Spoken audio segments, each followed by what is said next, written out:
Joining us today. A little bit about Drive-In Workshop. This is just a one-day seminar for high school counselors and advisors in order to provide just another avenue for professional development experiences. So thank you to everyone across all of the state of Florida for joining today. It's one of the reasons why we are meeting virtually is because our state is pretty long, so there's a lot going on there. Drive-in workshops are going to be a few seminars today. So there's going to be a handful of speakers who have shared their time with us to share some expertise, some wisdom, and some advice that they've gathered, along with some practical information as well. At least one workshop is hosted in every SACAC state annually, typically around this time. And so we're honored that you were able to join us today to join us in some professional development.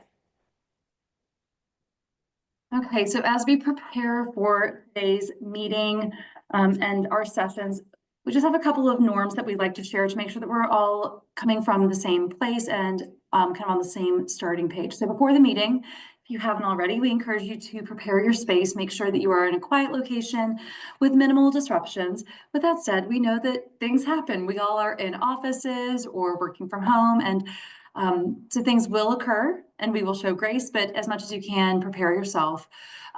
During the meeting, keep yourself muted unless you are prompted to speak, because that's going to help reduce background noise and allow all participants to fully engage. Use your video wisely. We love seeing faces and knowing that we are not just talking to empty screens. Chat responsibly. We will be monitoring the chat as we go along and answering questions as we can, and providing some resources and links. And then raise your hand if you do have a question. There will be a couple of Q&A moments during today's entire session. So just let us know and stay engaged, be attentive, participate, and as much as you can, avoid multitasking during the session, because we've got some really great presenters here to share some information with you along the way. Next slide, please, Sierra. Thank you. So speaking of our great presenters, just a quick overview of today's agenda. This was shared at the time of registration, but just to give you a little preview of our plan for today, welcome and introductions, which we're doing now. Then we will move on to FAFSA and Bright Futures with Pete Hernandez, decoding the beloved SSAR, self-reported student academic record that we use here in the state of Florida.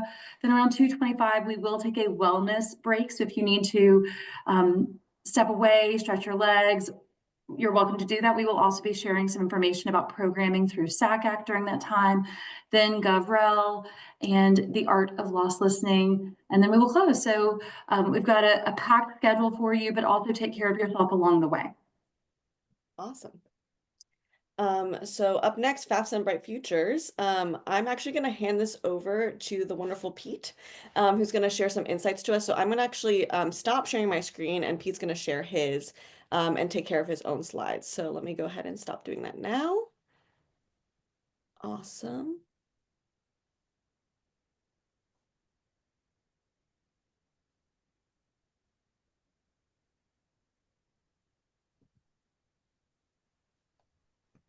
And just confirming that you are able to see that presentation. Yes, thank you, Pete. Great, phenomenal. Good morning, good afternoon, everyone. It's been that kind of day already. So congratulations and welcome. These are phenomenal resources that are provided here. My name is Pete Hernandez. My first job that I always want to do is thank counselors, because you guys are on the front lines, really affecting one life, but no, you affect thousands of lives and thousands of families and their future. So for that, we always say thank you from the Florida Department of Education's Office of Student Financial Assistance. With that in mind, I will not waste the number of your time. We will briefly go over 2 PowerPoint presentations, which is just the resources that we provide in our office through participating in agencies such as we have today. So we always thank them, because it is with their services and everyone together that we can provide these resources. My information is going to be provided at the very end of these sessions. This is just a glimpse of what we offer. We could personalize it, customize it, these sessions, in addition to today's session. And at the end of the session, we'll also take some Q&As, and I have some latest great breaking news that a lot of counselors are going to want to share. And that's why we invite you to these kind of sessions, because you'll get the greatest and latest news. With that in mind, let us quickly begin. So what is our today's presentation is, first and foremost, the FAFSA, how that's important and how it affects all financial aid in the state of Florida. So, want to make sure that this presentation is geared for the 24-25 high school graduates enrolling in the 25-26 academic year. So with that in mind, the very first thing we always do is we let students, parents, counselors know that when it comes to financial aid, FAFSA has its own language. If at any time a student, parent, counselor does not understand a term or concept, such as any of all of these, please have them stop and ask them to explain. Because at times we get into our own little world and we assume that everybody knows everything. But since counselors, students, parents might be their first time, have them always make sure that they stop that person and explain those processes and those terms. Now, today's agenda is quickly going to review what is financial aid, where do you find financial aid, how and when do you apply, and who could help you with the financial aid process when it comes to FAFSA. So just quickly review, what is financial aid? Financial aid is any and all money from the four major sources. That's federal, state, institutional, and private. And it could also be defined as gift aid, self-help aid, need-based aid, and merit-based. Most students and parents still have the misconception that financial aid is just need-based financial aid, but it is not. It is any and all money. So just make sure that that is a concept that we constantly relay to them. Now, when it comes to federal aid, this is a lot based on the FAFSA itself. Federal aid is, once again, one of the largest resources. They provide the federal Pell Grant, which is a gift aid and need-based. SEOG was as the Federal Student Education Opportunity Grant, which is also gift aid and based on need. Work study, self-help, and federal student loan programs. All these are based on completing the FAFSA.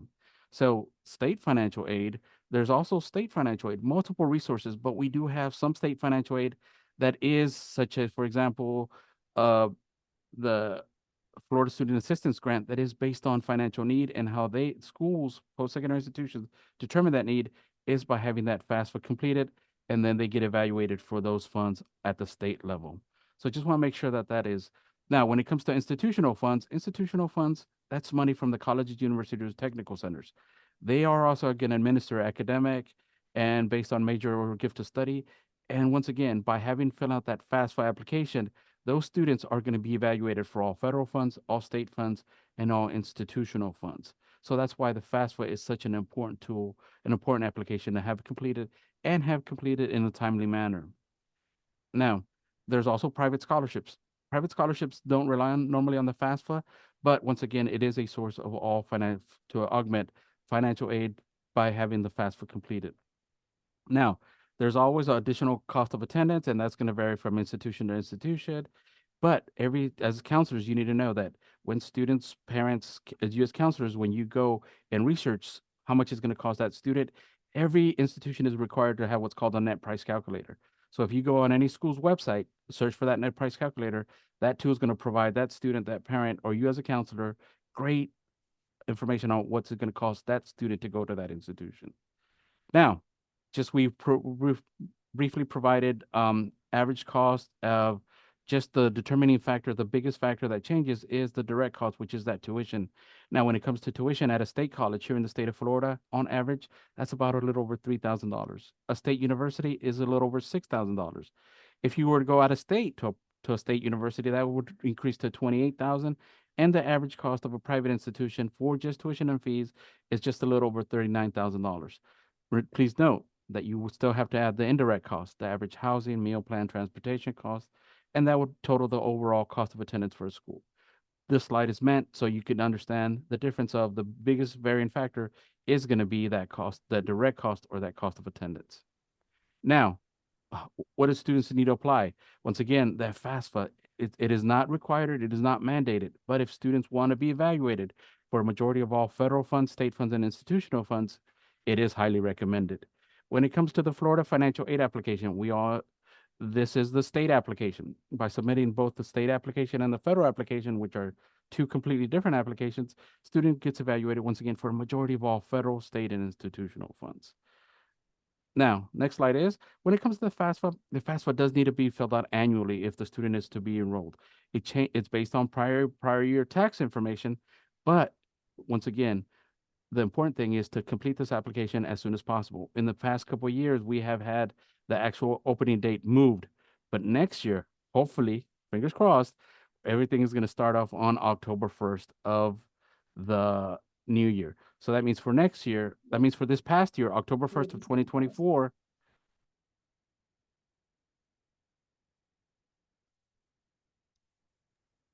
Did we lose him? Did. Oh, bummer. Yeah. I'm gonna give him a call. Yeah. Yeah, I don't know if his like internet cut out or something. Right. So in the meantime, if you have questions about financial aid, feel free to drop them in the chat and we will share them with Pete when he does get back. We're just going to give him a minute to get back on with us.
All right. So good afternoon, everyone. You know, technology will be technology, and it was Pete's luck that his device decided it needed to restart at this present time. And so he is currently waiting on 23% and it's not moving. So I would suggest we just use the power in the pivot and we go to our next presenter if they're on deck. And then we're going to circle back to Pete. So don't you guys worry. We are going to finish getting that grade A information from Pete, but he's just going to join us after his computer continues to finish his reboot. And I appreciate your patience. I think our next presenters are online. Tyler, Andrea, are you ready to go? Awesome. Thank you so much for your flexibility. So I'm going to go ahead and share my screen because I have the slides. Just let me know when you're ready for me to change them, okay? Sounds good. Thank you, Sierra. I was also having some crazy technological issues right before logging on, so it just must be the day. But hi, everyone. Thank you all so much for being here with us this afternoon. We are going to talk about decoding the SSAR, everyone's favorite application component. And Tyler and I have a couple of different things that we want to share with you, just kind of tips and things that we've seen this year, but we hope that this is kind of an engaging conversation. You know, lots of you guys have questions and all sorts of stories and experiences and all that. And so we hope this will be helpful for everyone. You can go to the next slide. My name is Andrea Flores. I am the program director over recruitment in the Office of Admissions at Florida State. See a lot of familiar faces on the call. So hi, everyone. And I'm looking forward to seeing all of you guys at all of the fun Orlando things happening in the next few days. And I'm Tyler Bond. I'm a college counselor at the Episcopal School of Jacksonville. I'm still relatively new to Florida, having moved down here 2 years ago. 2 years ago in about a month, I think. So looking forward to sharing what I've learned about the SSAR with all of you, and then moving on to our agenda. Sierra, next slide, please. So we're going to go through why do we use the SSAR. So Andrea is really going to take the forefront of that sort of sequencing from the college side of things. And then from the high school side of things, I'm going to go over some tips that I've learned over the past couple of years, definitely some resources that we can utilize, and then back to Andrea for some insights. And then really we're going to open up the floor to a lot of questions, because with the SSAR, I know the one thing that really stuck out to me when I first moved into this position was the amount of questions that I have and continue to have about the SSAR. So we're going to open up the floor for some questions and hopefully get some answers to some of those things. Awesome. And so, yes, I know we've all probably been in a setting where we're sitting with a student and they're like, why do I have to do this? Can I just send them my transcript? And speaking from a university that handles a really, really high volume, the SSAR serves a really good purpose, right? So it is a way for us to have a consistent reporting of the transcript information, right? If any of you guys have ever looked at different transcripts from like different districts or from private schools versus public schools, they're all set up in different ways. Our lovely Florida transcripts are like 14 pages of immunizations and all of the S's and O's from kindergarten and all of the things. And so it takes a lot of time to have to fish through those transcripts to get the basic information of what classes did this student take, what were their grades, what were the levels, you know, what does the rigor look like? And so the SSAR was really created out of necessity for that, right? We handle a huge volume of applications, and instead of spending our time having to sift through and decode all of these different transcripts, we want to spend our time reading essays and looking at the activities and kind of decoding those more human aspects of the application. And the SSAR allows us to do this. So it gives us that efficient use of time. And I know that it can be a big headache on the student's end, but I promise you, it really, really helps us on the college review end. You can go to the next slide. So those are some of the first slide that you saw with some examples of transcripts and kind of what they look like. And this is how they come into our system through the SSAR. And so I recently found out that the color-coded prettiness is an FSU thing. It's not a whole university thing. But the transcript that you see on the side is what comes into all universities that use the SSAR. So it very nicely organizes everything into all of the different English classes, all of the different math classes. We can see very easily what level the student took, what grade they received. It allows us to count units really easily. And then we can work with SSAR in recalculating that GPA based on our university standard of recalculation. So even that gets done automatically with the information that the student enter into the SSAR. So lots of benefits there. We're going to move into some tips and some things that we've learned about. I'm going to hand it back over to Tyler to talk about some high school side stuff, and then we'll come back. Yes, thank you, Andrea. So one of the things that I found was really, really helpful that I got introduced to was the STARS portal. It is the same sort of resource through Scarlet CS that offers STARS. And basically what it's used for is counselors can track their students. So if you register for an account with your school, you can track your students' progress throughout the completion of the SSAR. And this is just sort of a screen grab of what it would look like. You could click on Student Submission Status Report and track and see how many students have actually submitted the SSAR and those who are in the In Progress tab.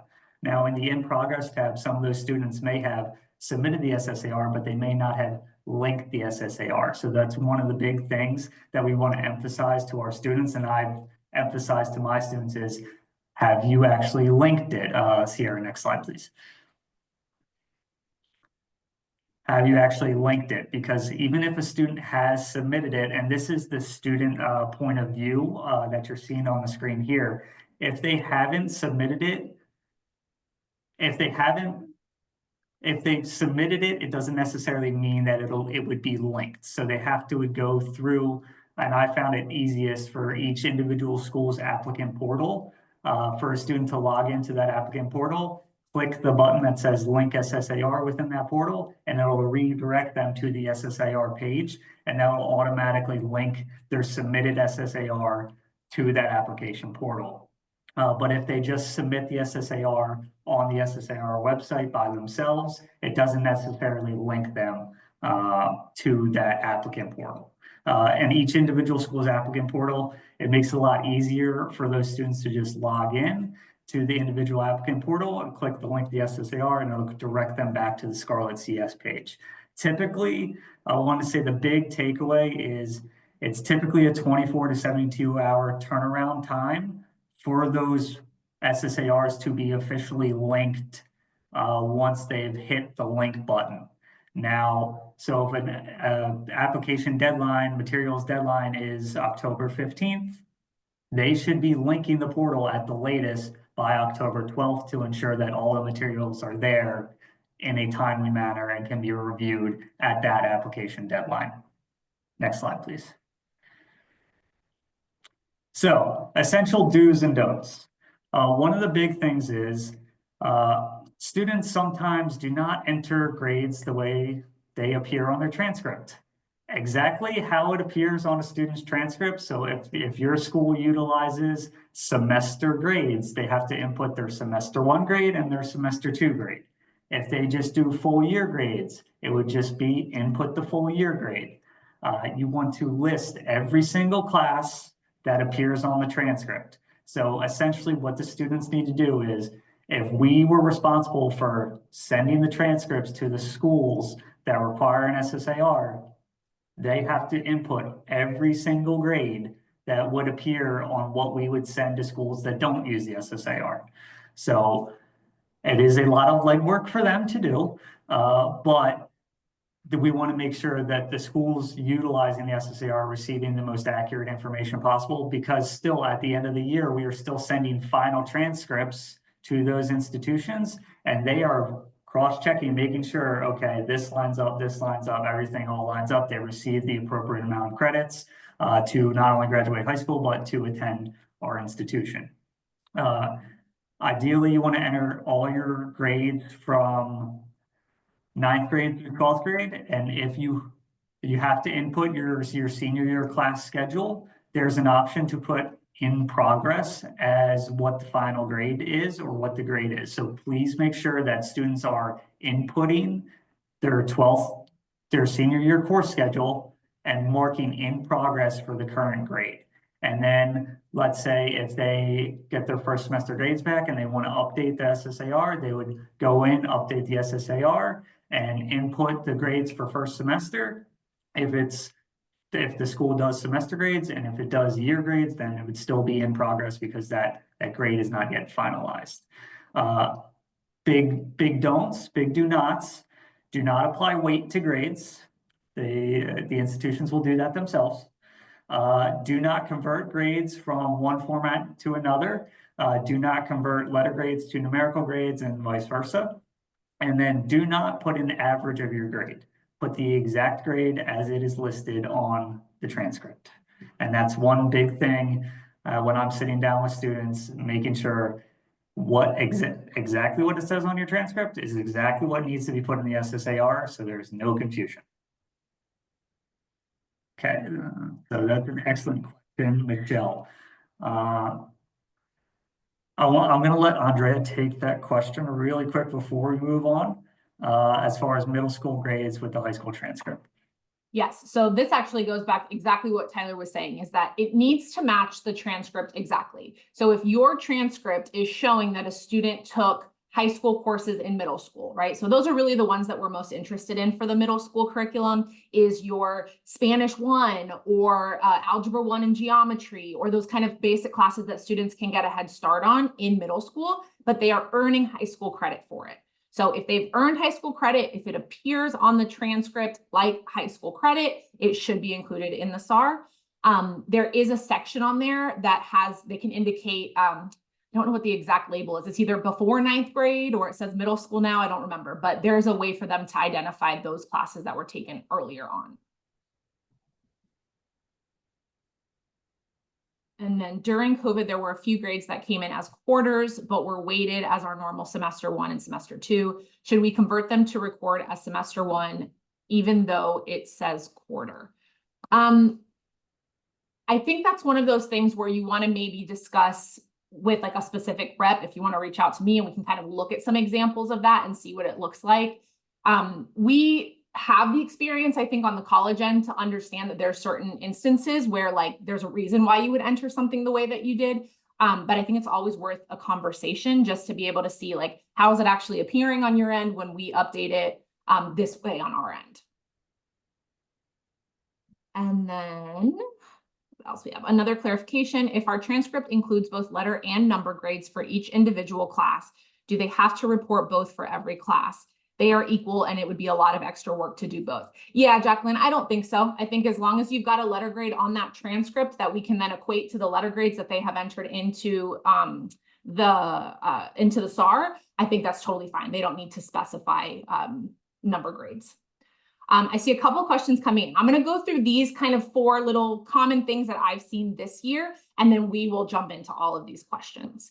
Couple things that have come in on the college end. Big thing this year has been entering coursework when a student has attended multiple schools.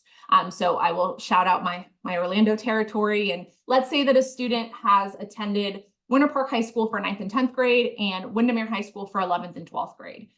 The SAR a few years back used to only ask for the graduating high school. So you would just enter the high school that the student was graduating from, and then you would enter in all the coursework there. Since then, there have been adjustments to the SAR where the student can enter in all of the different schools that they have attended. What's happening though is that logically, if you enter in those schools, you are then entering your coursework for Winter Park High School under Winter Park High School and entering your coursework for Windermere High School under Windermere High School. That comes off very disjointed on the college end of things. And it also messes with the unit counts when students are coming in. So SAR has that really nice table that as students are entering coursework, it kind of counts the classes that they've been entering. And I think that's a really great guide for students to be able to see, okay, well, it says I need 4 English classes and I've only entered in, 3.5 credits or whatever that may be. That gets messed up when they're reporting coursework in separate schools, right? So I think just kind of as general practice, it is still best to enter in all of the students' coursework under the graduating high school. So they can list the other schools that they have attended with the dates and all of that. But in terms of entering in coursework, it's going to look better on the student's end and on the college's end if they're entering in all of the coursework under that graduating high school. Same thing goes for dual enrollment. There is a level when you're entering in coursework, you can actually indicate that the level of the course is dual enrollment. And so students can include that under their graduating high school, as long as they're telling us what dual enrollment institution they have, they're attending and taking that credit for. Where to put dual enrollment classes, that's exactly what I was just saying. They can enter the coursework or they can enter the college name that they're taking the dual enrollment classes, but I think it is just really best practice and a lot easier for the students if they enter everything under their graduating high school, and they can indicate those levels and everything with the individual coursework as they're entering those in. This is my biggest thing this year. I've had so many questions about this. Anyone in an IB high school with an IB curriculum knows that you've got 9th and 10th grade tends to be that IB MYP, that middle years program. And then they move into that official IB program in 11th and 12th grade. Lots and lots of students enter all of their coursework 9th through 12th as an IB level course. What that does is it skews the GPA calculation because it's giving students a full letter grade of additional weight for every single one of those courses. And really your IB MYP are more aligned with like an honors or like a pre-AP type curriculum. And so we want them to be entered as such. SAR does have a level called pre-IB. It's not something that anyone would logically look for because it's not called pre-IB. That's not the name of the curriculum, but there is a level there that says pre-IB that they are able to indicate when they enter in those MYP classes specifically. And then last but not least, as students are making changes to their SAR, Tyler mentioned going in and updating first semester grades. They can absolutely do that, but make sure that they're reaching out to the colleges to kind of let us know that that's happening. Sometimes they realize that there's an error or something like that. And again, we just want everything to match nicely. And so if there is an error, if there's something that they need to add or something that they need to change, just a quick email to the colleges that they're applying to saying, hey, I made this error, I've made the adjustment, you should be able to see it on your end. Just alerts us to that so that at the end, when we're checking transcripts and we're checking all of those things, it's not pulling up any red flags that there's mismatches there. That was a mouthful. You can go to the next slide, Sierra. So I see lots and lots of questions coming in. I think that's the beauty of settings like this, is that we all have different experiences with the SAR. And I think it's really helpful to be able to share those. What Tyler shared, was not something that I was aware of. It's pretty cool that you guys have like a counselor portal that you can go to support students. So talking is really, really helpful, especially with this topic. I think I lost track of where we were in terms of. I got you, Andrea. Okay. All right, so Nifty asked if a school gives a full year grades and then the student has been deferred and needs to show first semester grades, what would be the best way to do that if they have to, does that make sense? Mm-hmm. Yeah.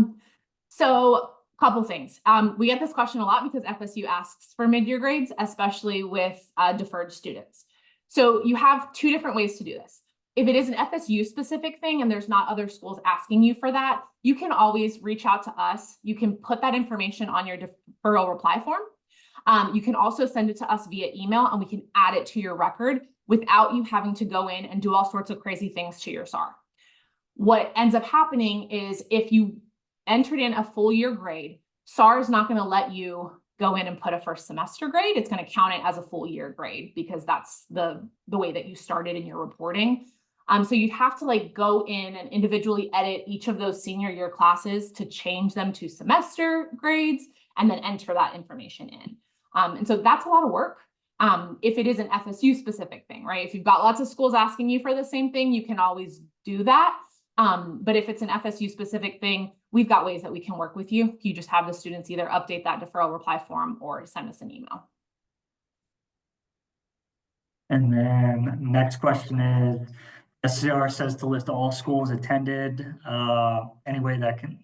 So you have to, essentially you have to put every school, every high school that you've attended on the SSAR, you have to input that. But as far as grades, when you're reporting those out, you would prefer that the grades be under the current school, the graduating school for all the coursework? Yeah. Okay. Yeah, I think that's always the best bet. Okay. Does that include Florida virtual or any type of virtual schooling? Yep. Yep. Just make sure that so when you're entering the specific class, it'll ask you, there's a little checkbox, I believe, that says that this was an online course. You can check that to let us know that it was online. But yeah, you can include that right under your graduating high school as well.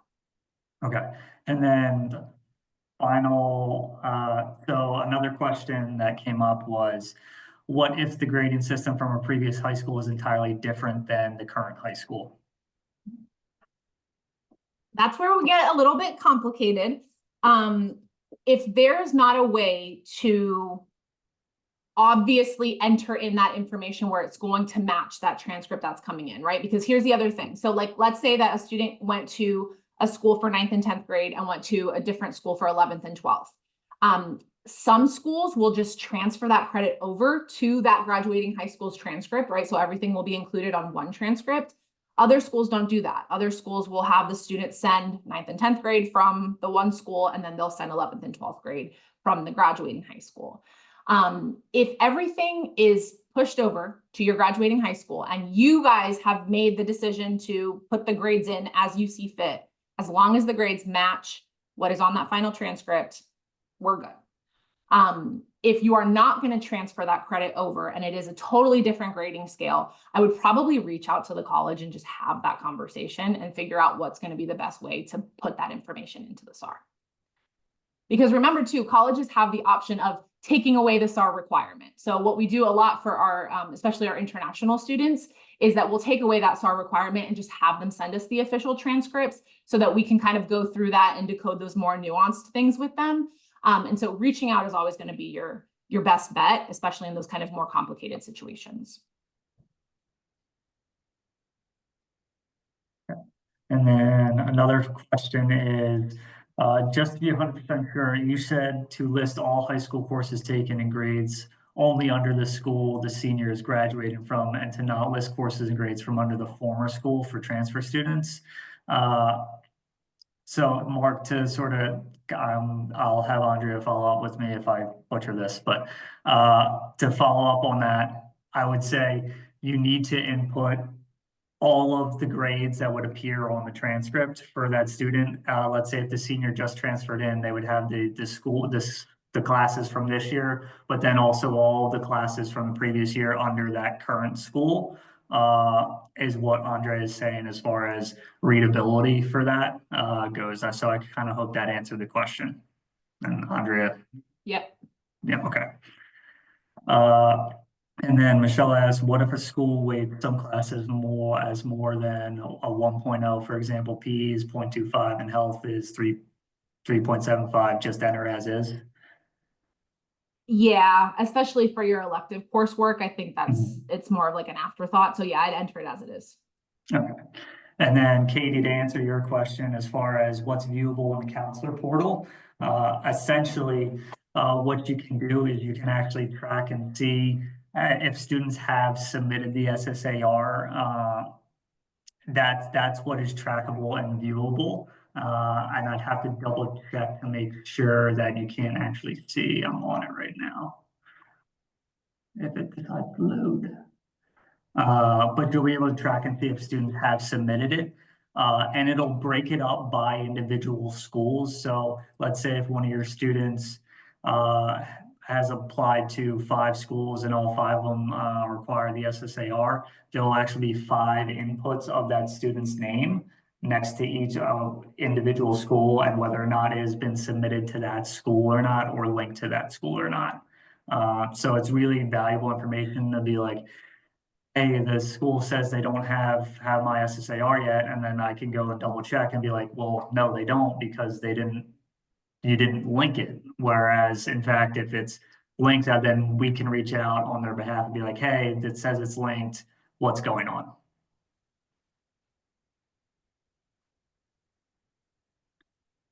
And Chantel, for students in dual enrollment classes, would it still be under the graduating score, or would those classes be under the universities where the courses were taken, Andrea? So either or, I think Okay. still going by that, enter everything under the graduating high school. You can still put dual enrollment classes under there. You can mark those as dual enrollment when you enter the specific class. What I would make sure is that the student has told the college what college they're doing the dual enrollment classes with. That's a big piece for us because usually part of the enrollment process is them sending us those individual transcripts from the specific institution and all of that. And so they'll tell us what colleges that they have, that they're currently working with, but they can enter the coursework under the graduating high school, just like the rest of the high school stuff.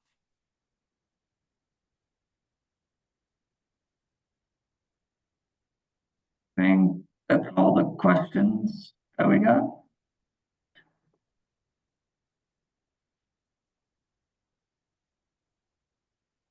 I'm not sure. I do have some, not breaking news, but I did receive an email from Scarlett, which is the company that owns SSAR. And I think they're actually rebranding the SAR to be called STARS, which now makes sense with your piece, Tyler. Okay. So expect that to come down the pipeline. I just got an email yesterday, so that will be an interesting change for sure. Okay. That's gonna be very confusing for me now. Yes. I think it's part of their, because they merged the SSAR and the SRAR a couple years back. Yeah. And so I think it's just a lot of letter salad up in there. So I think they're just trying to make it a little bit more easy to talk about. Do you know if they fixed the import function? I do What not know. I don't know, and I don't know what import function, because I was trying to import stuff. Yes. So, Maya, there were some schools, they had a pilot program with some high schools this year, on you could upload the transcript and they had AI pulling the information into the SSAR. The last I heard, they were having a lot of issues with that. And so I don't know that it actually got off the ground. I think it was just like a pilot study this year. But if they can do that in the future, that would be a really, really nice addition.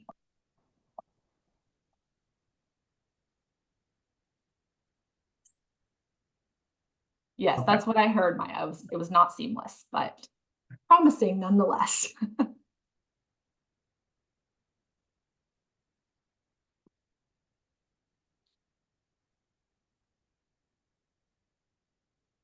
Okay, any more questions? Is there anything more to your presentation that I should click to? Okay. Nope, that was it. Questions might be the last call. I'm sure you can put them in the chat if you do have more questions. Thank you so much for bearing with us as we had technical difficulties. So thank you to Andrea and my brain just Tyler, thank you for speaking today and sharing the insights. Those were really helpful to have both perspectives today. So thank you. I'm going to go ahead and stop sharing my screen for a moment because we're pivoting and we're having someone else present a little bit early. So let me go ahead and do that. And we're going to hear from Florida's GovRel. So they are going to provide some insights for us to be able to just kind of know some updates. This is really just to help everyone kind of be on the same page with what's going on and provide resources to our counselors. So I'm going to go ahead and share my screen and update everything. Julie, if you don't mind pinning our presenter, Frank, for that one, that'd be great as I get this set up. Thanks for that, Sierra. Y'all have our slides, right? Yes. Excellent. Let me go ahead and share real quick. Sure. I just had to rearrange things mid presentation, so we'll go ahead. I appreciate that. My name is Frank Thomas. I'm from Rollins College in Winter Park, Florida. My colleague Rose from Lynn University might pop in and join us here. I'm not sure she was expecting us to move up in the program, but we appreciate y'all. Are you there? Yes, I'm here. Hey, if you could pin her also, please. There we are. Hi, Rose. Hi, everyone. Well, Rose has the opening, so I'm going to turn it over to you. Thank you. I'm also having some delays in my computer, so just let me know if there's any issues with hearing me or if there's a lag in the processing, and I can stop or slow down. Can everyone hear me okay? I'm hearing you pretty well. Your video was a little bit lagged, but your audio looks good. Looks good. Sounds good. Perfect. I'll do my best. Just let me know if anything needs to change. My presentations are also lagging, so if you ask me to switch, I'll click it and it'll take a second. So sorry about that. No, not a problem. Well, good to be with you all here today. I'm excited. Frank and I are co-chairs for Florida's government relations. So we're shifting a little bit from SSAR into talking about ways that we as educators can have an impact within SACAC and as well as within NACAC. So just as an intro, I'm an admission counselor working at Lynn University, working with transfer students. And Frank, I don't know if you had a chance to say hi, introduce your role. I would love to have you say hi. I will again. I'm Frank Thomas from Rollins College in Winter Park, Florida. I'm our independent educational consultant liaison, and I also recruit in the Western United States and the Florida Panhandle. Awesome. Thank you. So within SACAC priorities, there's several objectives that we are really trying to work towards throughout this upcoming year. There are a lot of changes and there are a lot of things that are going on that Frank and I are very busy and always looking for additional insight from you all. But essentially our mission is really upholding SACAC strategic goals. And that is in our belief in advocating for students and their access to post-secondary education. So I mentioned I'm a transfer admission counselor. One of the pillars in SACAC strategic goal was to support transfer students and create transfer pathways. And I'm really passionate about that. But mostly where Frank and I are spending time together is saying, okay, what do our members need as far as how we can help our other students, our other counselors in their mission in providing college access and success. So this year, there are a slate of bills that Frank will go into on how we are kind of keeping an eye out, making sure that we're keeping you informed on information that you can prepare for, and also helping you feel confident in advocating for your students, because no one knows your students better than you do.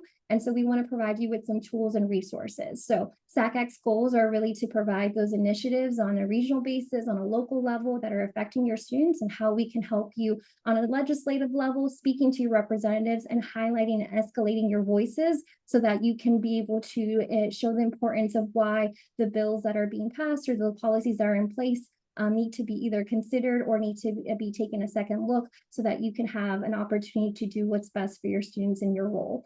So college affordability, financial aid is one of those areas that we're constantly advocating for. We all know in education, there's not sufficient resources. And so that's one area too that you'll see us advocate for on behalf of our students. But these are all the objectives within SACAC in helping us support one another.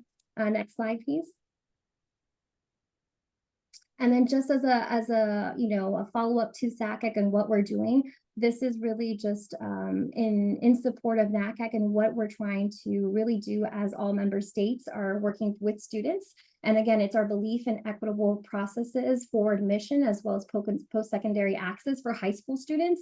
How can we as recruiters, advisors, counselors do what's best when it comes to ethical practices.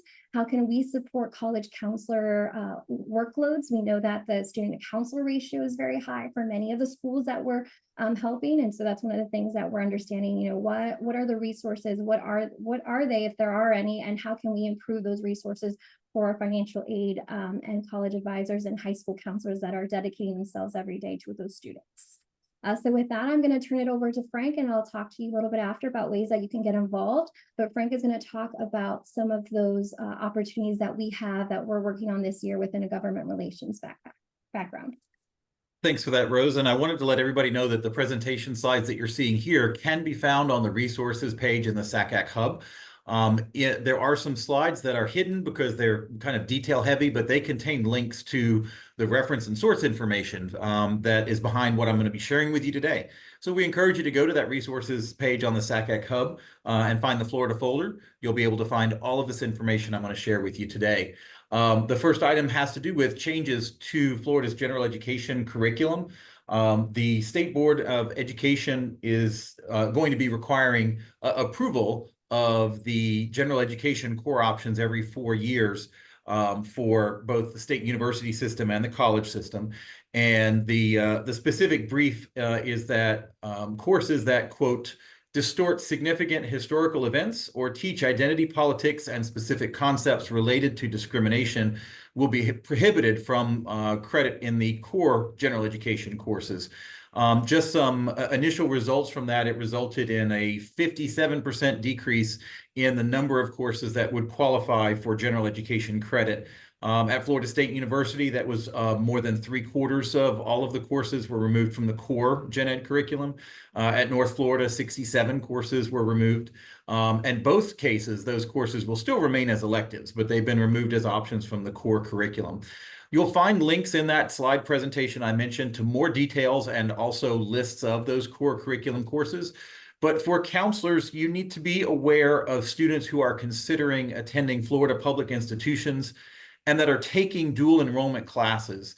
They'll want to check whether those dual enrollment classes are going to be accepted at Florida College System and State University System schools as gen ed core courses or as electives if they're going to be accepted at all. So it'll be an additional step to make sure that we're advising them in the most efficient way possible and that they're using those dual enrollment options well.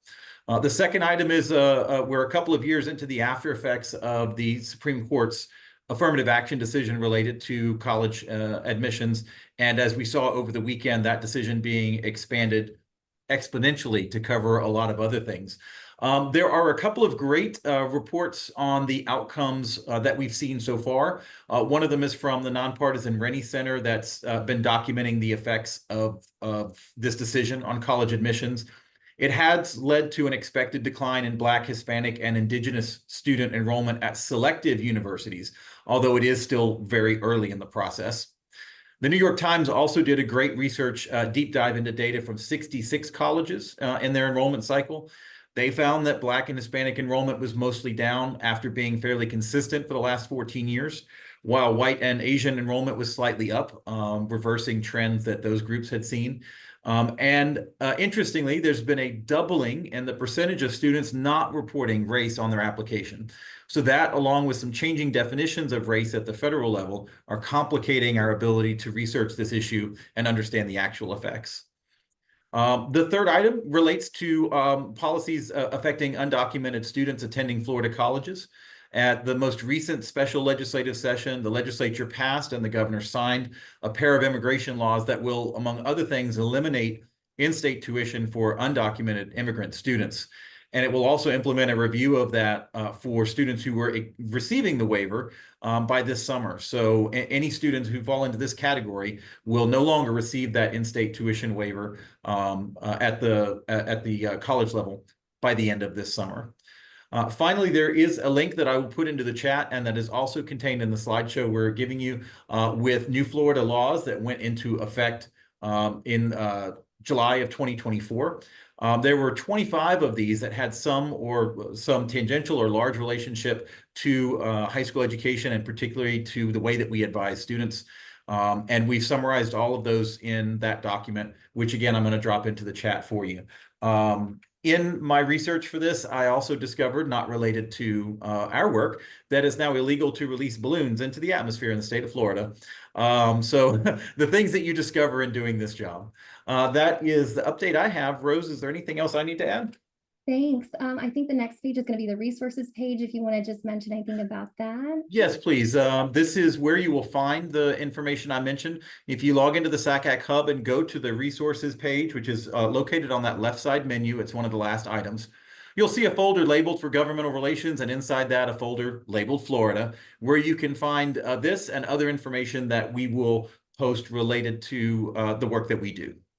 Thanks so much, Frank. As you guys can see, there are several bills that go into the legislative session, and we've only highlighted 4 that are affecting our industry as an education. But I hope that you guys can see from the bills that he's mentioned, our position on the policies and how they support NACAC and SACAC, encouraging the federal funding for additional educational resources, how to invest in more federal student aid, how to lower those student counselor ratios, how to protect the quality of opportunity and quality of education, and really provide the support for our students that need it. So those are the things that we'll be focusing on. One of the bills, I've tracked a couple of them. We're going to have a workshop later that Frank will tell you about, but these bills are ever changing. So we have QR codes that we'll send, at the end that gives you updates on them. For example, the SB 90, the post-secondary waivers for undocumented students. I just saw that the Senate withdrew that, so it's no longer going to be part of the table for priorities for our legislative policies, because that's now gone. We know that SB 244 is a higher level or a higher policy that will require maybe forced cooperation from Department of Education entities and agencies that might affect you and your requirements for reporting. So Frank and I are keeping an eye out on those changes and are trying to provide those updates for you so that we can at least all be on the same page and feel supported in how we respond to those changes. And Rose, I'd like to add one thing quickly about that list of bills that we've linked. There are 25 of them on there, and some of them may seem like they're tangentially related to what we do. SACAC is not taking a position on any of these. They're just any of the laws that went into effect with the 24 session that might have any kind of relationship to the work that we do in public education. Thanks so much, Frank. And then if you all want to get involved, Frank and I, again, are constantly combing through some of these changes. So there are a few opportunities for you to join us if you're passionate and want to also speak up for you and your students. We are going to be collaborating with the American Association of University Women to actually host an in-person lobby day.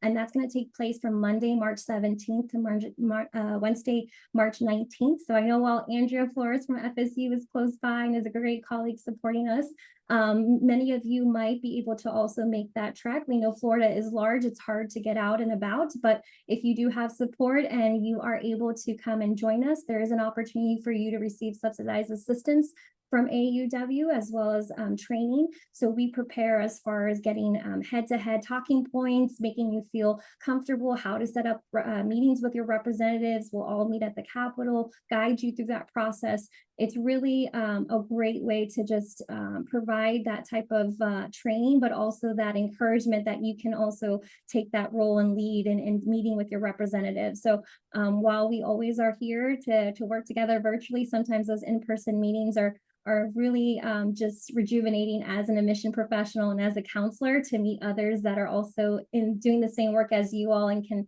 share that time together and working hard and speaking up for the rights for your students and your colleagues.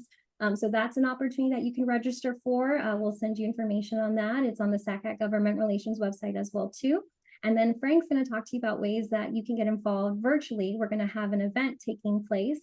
And this next slide here too is just a quick reminder for any of you that are attending the SACAC conference. Frank and I will be at SACAC this year in Atlanta. We're hoping we see a lot of you all as well too.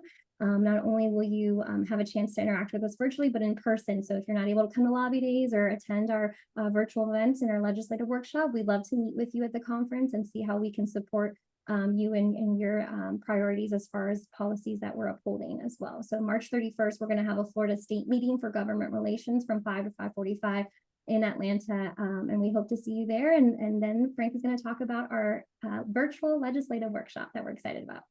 Yeah, and just tagging on to that event at SACAC, this will be our first of many opportunities to announce that we are open to welcoming a new co-chair for Florida Governmental Relations. If you are interested in being involved with our work or becoming one of the co-chairs for the coming years, get in touch with one of us or come see us at that event at SACAC. And then finally, our virtual legislative day is going to take place on April 8th. And this year, our virtual advocacy workshop is focused on local school board advocacy. So last year, our workshop was focused on how to communicate with your federal and particularly your state legislators. And this year, we're providing education on how to find information on your local school boards, how local school boards work in the state of Florida, and what are some of the most effective ways for you to communicate with your local representatives. Even if you don't have students in the local school system, it is the beginning of the educational process for all of us. And so we want to provide some support and education on how that works and how you can interact with your school boards in counties large and small. Again, we are doing this virtually because as an Alabamian who comes from a rectangular state with a state capital right in the middle, Florida's geography is bizarre. And so it is easier for us to do this type of event virtually and to provide you with those tools and assistance to help you be a more effective advocate at the local level. You can register for that event using the QR code you see on the screen. Thanks so much, Frank. And we hope to see you guys on April 8th, if not at SACAC or in Tallahassee at Lobby Days. So if you need to talk to us, our contact information is there. And thank you guys for the time for letting us speak to you all. We can't wait to see you. Yeah, if you'll leave that up for a second so folks can either like take a screenshot or a picture with their camera, with their phone, if you want to grab our information or ask more about something you've heard about here. And there, I think I stalled long enough. Okay. And feel free to check out that resource page in your member portal in SACAC for the slides and more information. We have a lot more in there that you can do some research in, like for your own time. Thanks, guys. And Frank and Rose, do you two have a minute if anybody does have any questions? Yeah, I'm sorry. We should I'm seeing a lot of thanks in the chat, but yeah, we'll stick around here for a second if there's questions. Yeah, so while we've got our two government relations experts on with us, if anybody has any questions, please feel free to drop them in the chat. We'll wait a minute or two to see. And yeah, thank you all both again for sharing all of that. While we're giving folks an opportunity to type a question if they have one, we'll just kind of reiterate something about the pillars of our approach here, which is there's a lot of things that both Rose and I care about individually as professionals in this industry, but that's a little different from the positions and that NACAC and SACAC can take on particular issues. So we try and keep those centered for you, as well as providing tools for interacting with the various levels of government, both in your professional capacity and in the things that you care about personally. Hey, Katie, I'm born and raised in Huntsville. My family is still there. I'm a proud graduate of the University of Alabama before they got good at football. And Graciela, thank you very much for that question about clarifying the core requirements. In the PowerPoint presentation, which you can get on the resources tab of the SACAC Hub, you'll find a link that will take you to the list of approved courses at the state university system level and the Florida college system level. So you can see by college what courses have been approved for the core general education requirements. Now, each university also has their own gen ed requirements, and some of these courses we've talked about that have been removed from the core will still meet the college's own gen ed requirements, just not the state's core requirements. So the best place to look is that link on the State Board of Education website, where each college's list of approved core gen ed courses will be listed. And please bear in mind that list will be reviewed every 4 years. So once we get comfortable with this and what courses are in and where to find them, in 4 years, that list could change.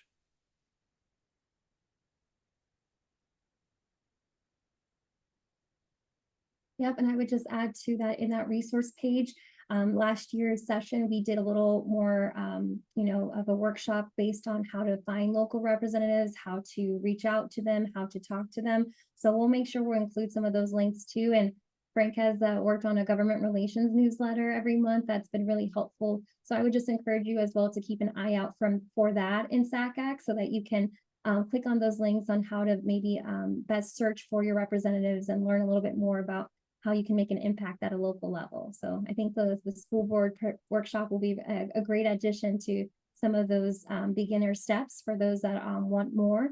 But we're always constantly going back to just the basics of how can you make sure that your voice is heard from a small impact but to large impact.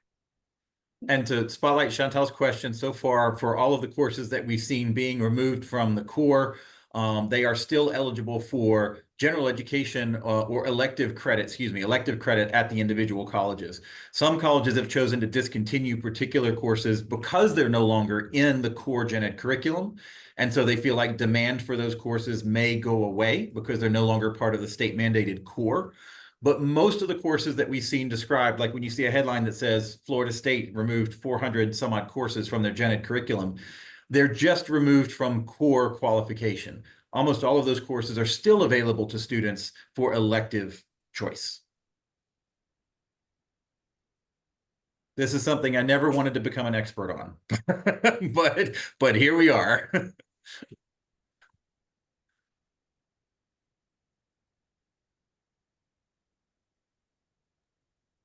Okay, thank you again so much to both Frank and Rose for sharing your expertise and these great resources for our participants today. And with that, I think, Sierra, are you ready to move on?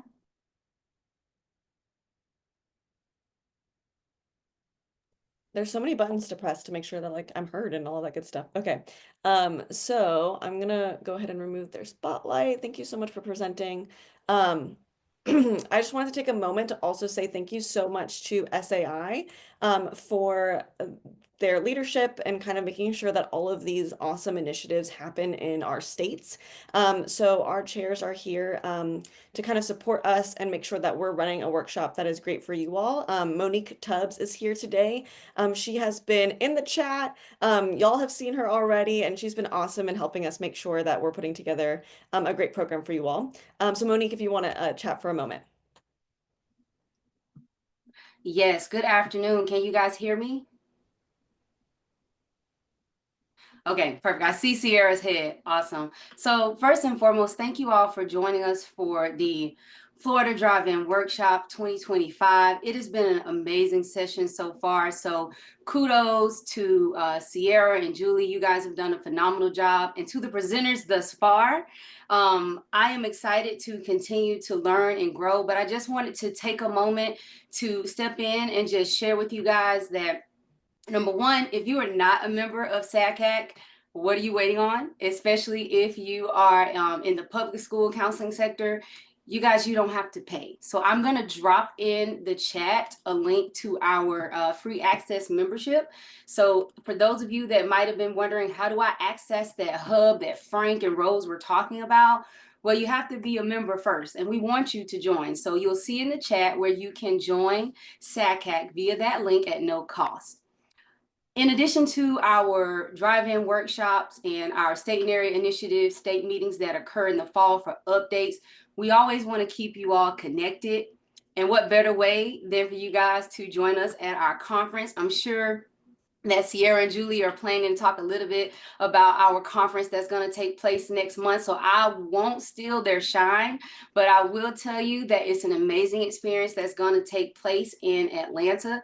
And I'm going to drop that in the chat too with the link because it's not too late. You guys can most definitely register to attend.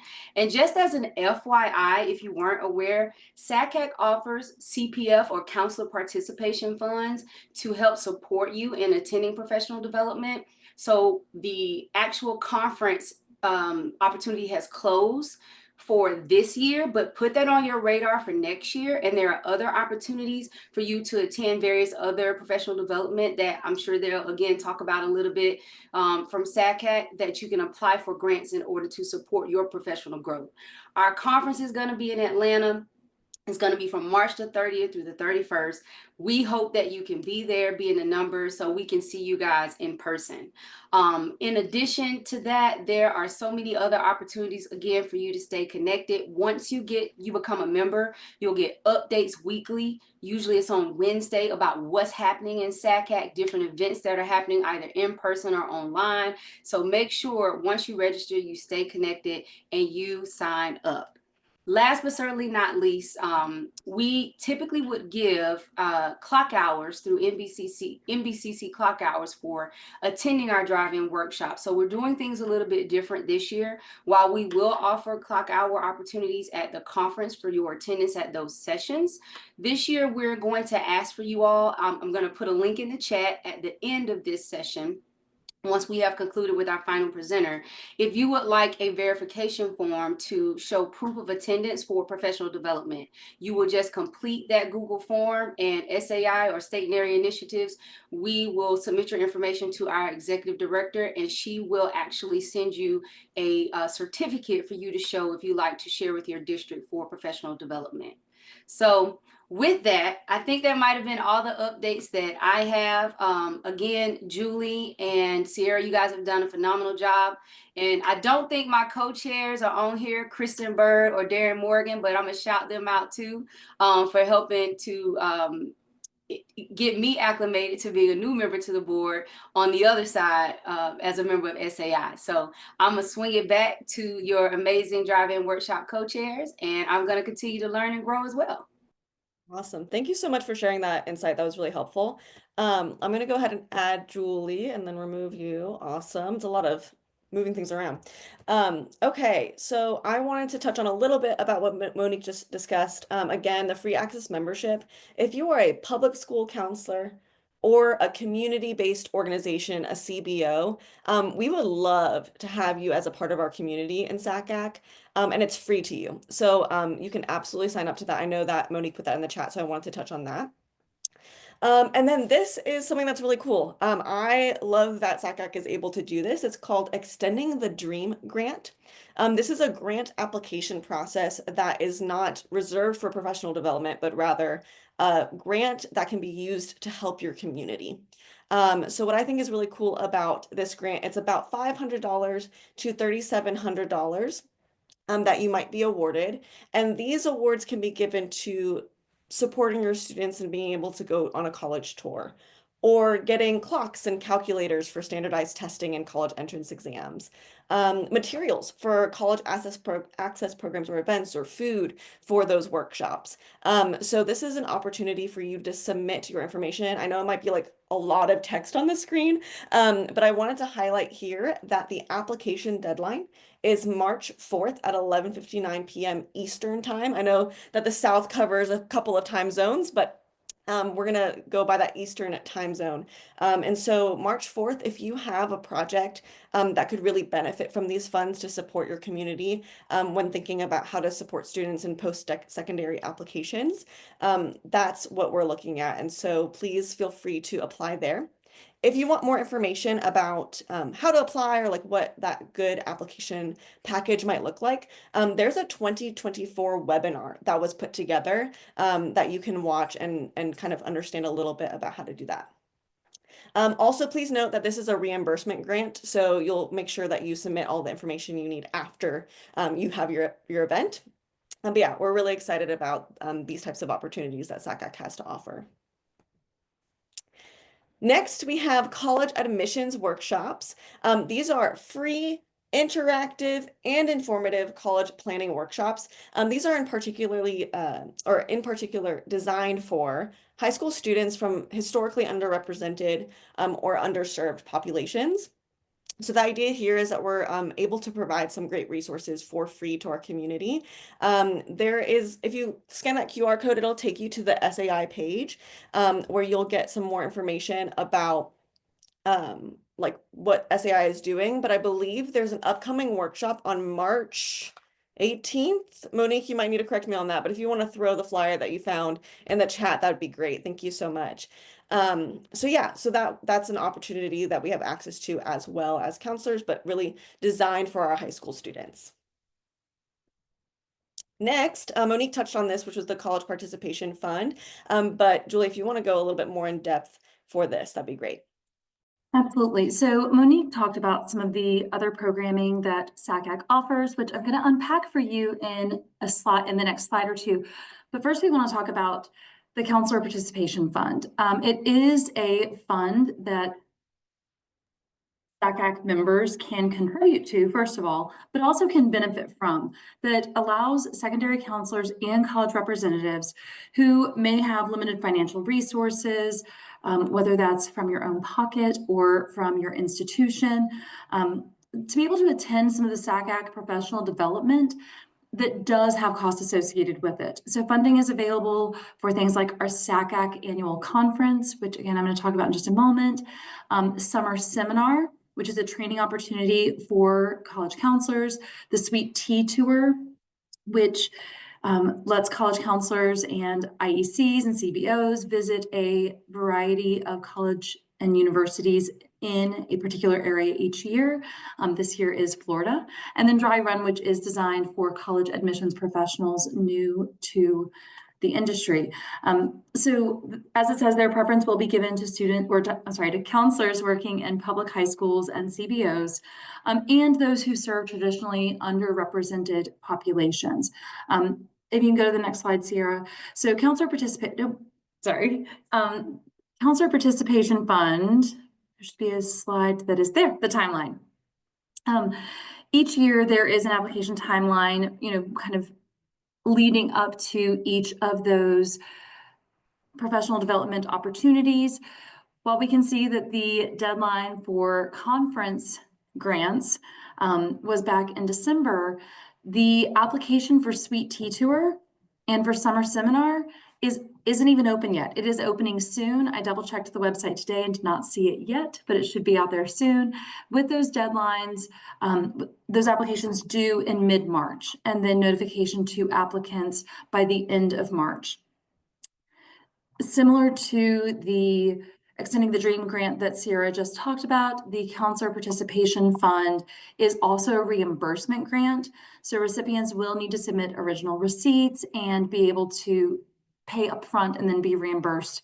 But you will know in advance if you have been chosen for that. So we definitely encourage folks to check that out, whether for this year's programming or for programming in future years, because it really can make some of the really rich and meaningful professional development more accessible for more people throughout our region.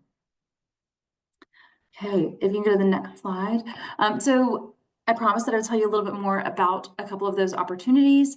The 2025 SACAC conference is coming up at the end of March in Atlanta, Georgia.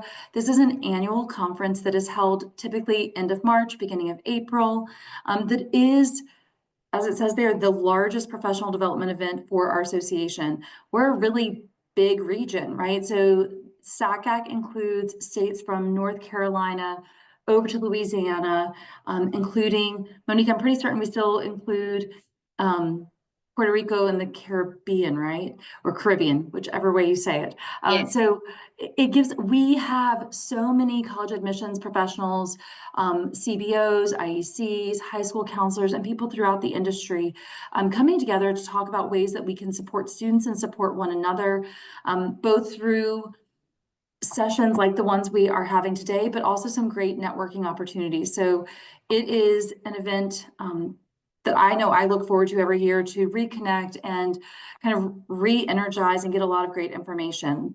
So we encourage you to, if you can, attend this year, but definitely keep it in mind for future years as well.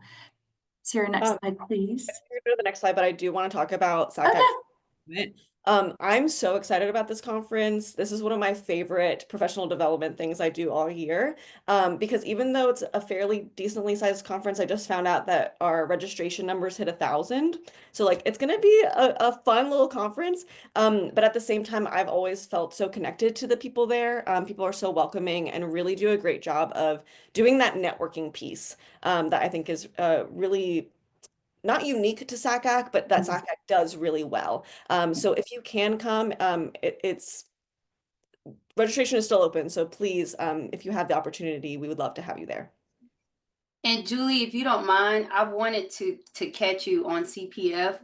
I asked in the chat if anyone has received the CPF grant, whether you accepted it or not, because I know sometimes life happens and maybe you can't attend this year. So if you were a recipient and you maybe weren't able to accept it, I would love to know if anyone that's here now has received the grant.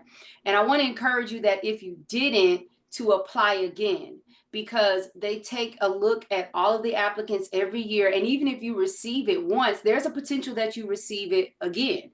Because if you see in the chat, I put raise hand twice because I was able to, as a counselor, attend SACAC because of the CPF support twice. So I say to you, don't miss that opportunity. Go ahead and put it on your calendar now, because the timeline is going to be roughly the same. And if anything changes, again, we'll inform you. But please, please, please take advantage of that opportunity. Great, thank you. And then another opportunity that was mentioned previously, summer seminar. Again, another annual event that is, as the name would suggest, held each summer. That is a professional development opportunity for high school counselors, and particularly those who are new or nearly new, because it can be a somewhat intimidating thing to undertake. So getting to hear from professionals, and again, networking and making connections for folks who've been doing this work for a little bit longer. Topics that were addressed in 2024 are listed there for you. So it really is, again, a robust training opportunity over the course of a few days. Each year it's held in a different part of our region, and very often at, I think almost always at a university. So you also get the opportunity to visit one or more schools as a part of that event. As you can see on there, registration is opening soon for the summer seminar this year. And as we just talked about, the CPF application is opening soon with the deadline in March. And then you can see the 2026 summer seminar is also slated for Belmont and Vanderbilt in that year. So another great opportunity to come together, learn, and share ideas. And then the next slide. Oh, actually, if we can go back one, it's not mentioned on here. We don't have a slide for it, but I did briefly mention the Suite B tour.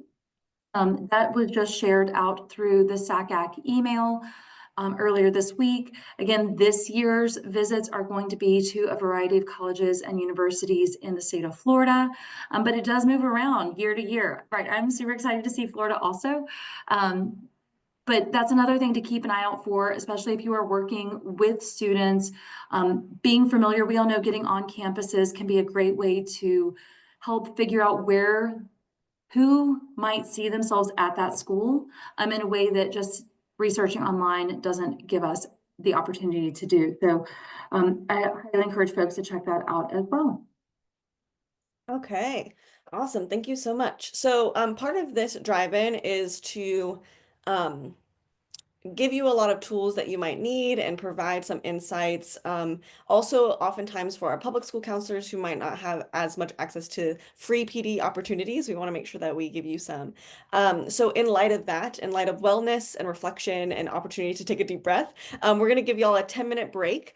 So go ahead, and if you need to go to the restroom, grab a snack. We'll be back online at 2:35 p.m. For our next session. So thank you so much for your participation so far. And then also, if you have any, as you're thinking through this workshop and things you've learned and what would be helpful, if you have any thoughts of like, wow, this would be a really great session to have next year, and you want to just drop that in the chat, we would love to see some of your ideas of what would be beneficial for you in these types of workshops. So that's 10 minutes. See you back here at 2:35 p.m.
Okay, so we are going to take about 3 more minutes for this wellness break. So if you are wrapping things up, go ahead and do that. And we are going to get the program back on board at 2:35.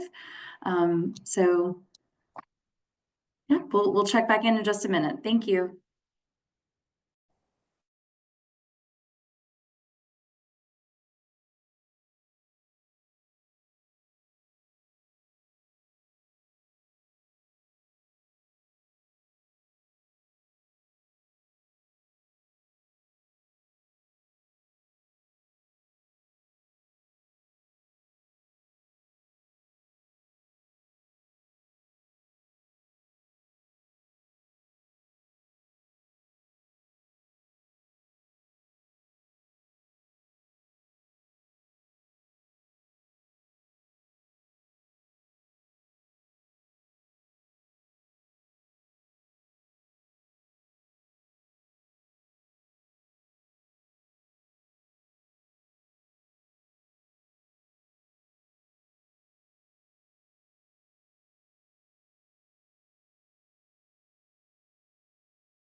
Okay, thank you everyone for coming back. I'm going to go ahead and spotlight our next presenters. So we have Lindsay Waters here, and we also have Tia Hill. Thank you so much for joining us, being flexible with all of the changes. Um, we have some sound in the background, so I don't know if that's a participant or where that sound's coming from, but if you are not presenting and you have your mic off, please make sure to keep your mic on, please make sure to keep your mic off. All right, well, I'm going to go ahead and kick it over to Lindsay and Tia.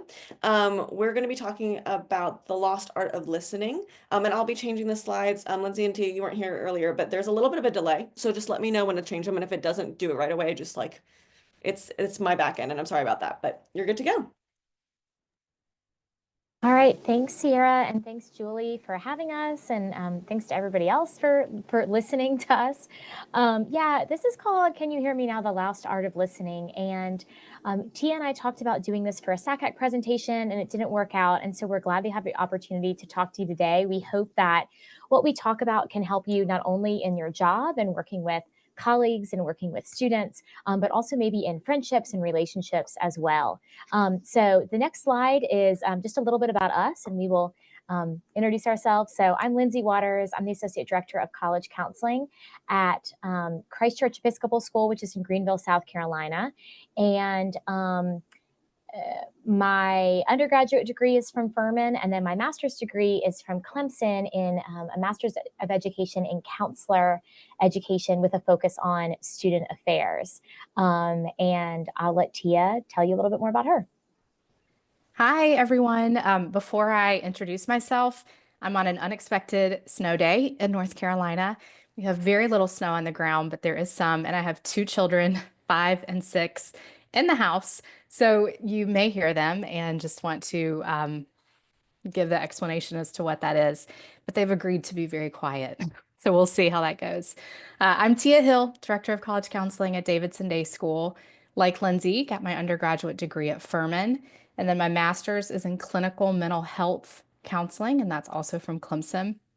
I have been at Davidson Day now for 13 years, primarily as Director of College Counseling, but then last year had a unique arrangement where I was the interim head of our upper school as we were in a national head of school search. So it gave me a year of growth and of some really unique professional development and a year of really listening to a different constituency group than I'm used to. So a slightly different perspective on the content we'll be presenting today because of that role. One thing Lindsay mentioned just briefly is that she and I are friends of 22 years at this point. We've been coworkers, we've been classmates, we've been co-presenters, we have traveled together, we share friend groups, and I think have honed our listening skills by listening really to each other. And on most days, we've got, I'd say, at least 3 different platforms of communication happening at once. So some version of Marco Polo and our Instagram DMs and text messages and whatever else we can communicate with.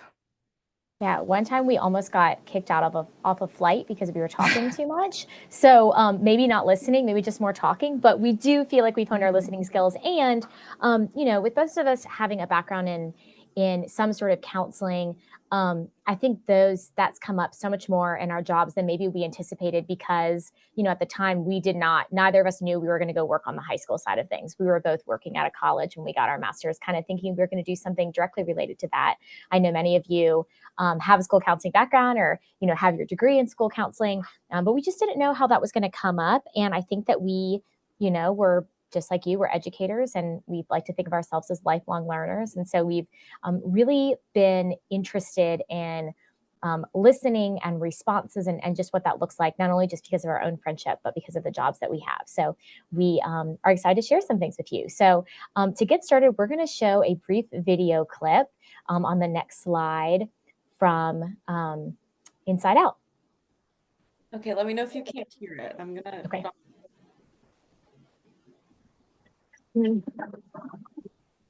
They can't be done with me.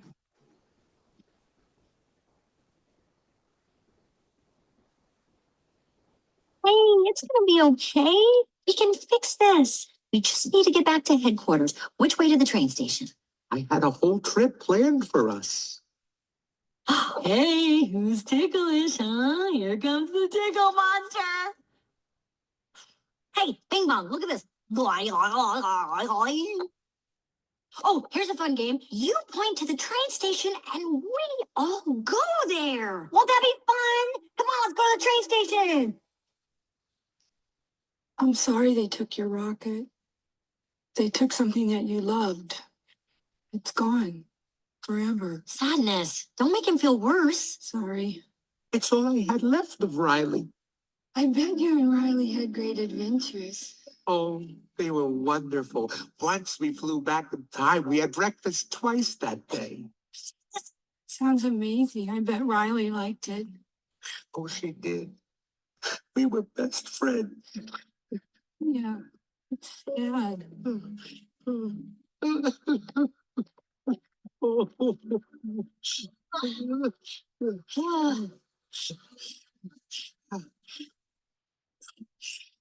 I'm okay now.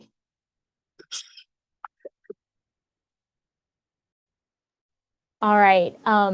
Hopefully you've all seen Inside Out and Inside Out 2. They're both so incredible. But if you haven't, I recommend it. But that clip is just such a great example of listening skills. And I think we can all watch that and like immediately know like, oh yeah, of course that's what listening should look like, right?